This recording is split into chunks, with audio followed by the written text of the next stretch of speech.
خب دخترای گل. خب بچه‌ها ببینین، من اینا رو تکرار کردم، دیدم یه سری‌ها لازمه که دوباره یاد بگیرن. گفتم بذارید که از اول براتون توضیح بدم. خب سیستم‌های کامپیوتری که ما داریم سیستم‌های خونگی گفته میشه، حالا هم لپتاپ و یا هم کیس. برای اطلاعتون میگم.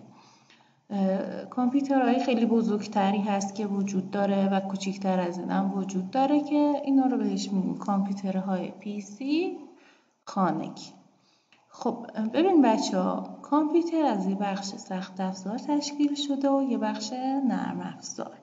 سخت افزار ما تمام قطعات قابل لمس سیستم ماست. مثل چی بچه‌ها؟ مثل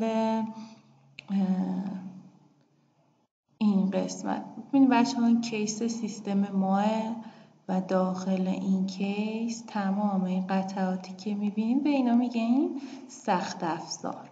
حالا توی این ویدیو نگاه کنیم. درشه که باز کنم ببینید داخلش رو تمام قطعاتی که الان شما اینجا می‌بینید توی این کیس گذاشته شده، چیده شده.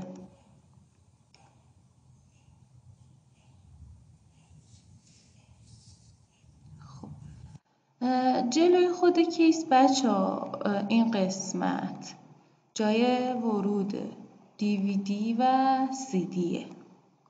روی همه کیس ها این موجود داره.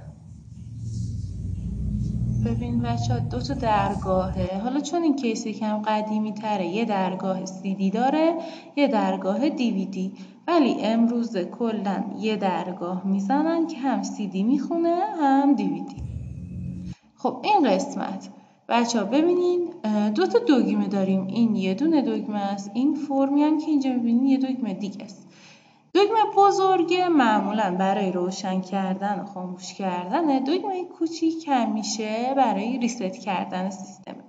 خب دختر بعد توضیح دادم که هر کیسی مدل طراحی این دگمه هاش متفاوته و همیشه سعی کنید برای روشن کردن از دگمه بزرگ استفاده کنید و برای خاموش کردن بیاین منوی استارت، این گزینه پاور رو بزنین و شاتداون رو انتخاب کنین. سیستمتون خاموش میشه، ولی هیچ وقت از دگمه اینجا سیستمتون رو خاموش نکنید چون باعث میشه که سیستمتون ویندوزش مشکل پیدا کنه.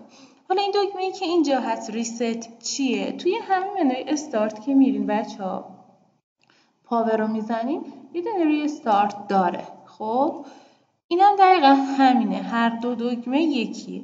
دیگه گاهن که مجبور میشیم از این دگمه استفاده میکنیم. به هیچ عنوان پیشنهاد نمیدم، ولی گاهن سیستم اینقدر هنگ میکنه که دیگه هیچ راهی براش نداریم جز ریست کردن. وقتی این دگمه رو یک بار بزنیم سیستم ما یک بار خاموش و روشن میشه، خودش خودکار. اوکی؟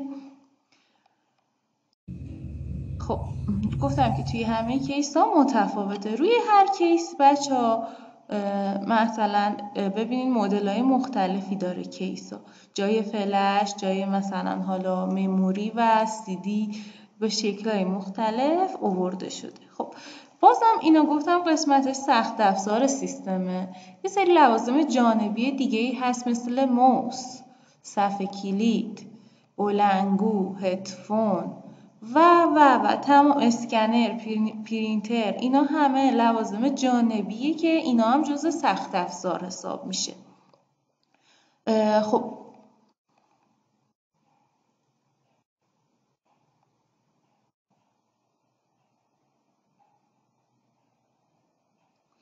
بچه‌ها این یه تیکر تکرار کنم پشت کیستون یه سری جای مختلف داره، به اینا میگیم درگاه که هر کدومش برای جایی تعریف شده. صفحه کلید، موس، برای بلندگوها، برای مانیتور، برای برق خود سیستم و باز قسمت جلوی سیستم بود دیدی و این هم قسمت پشت سیستم.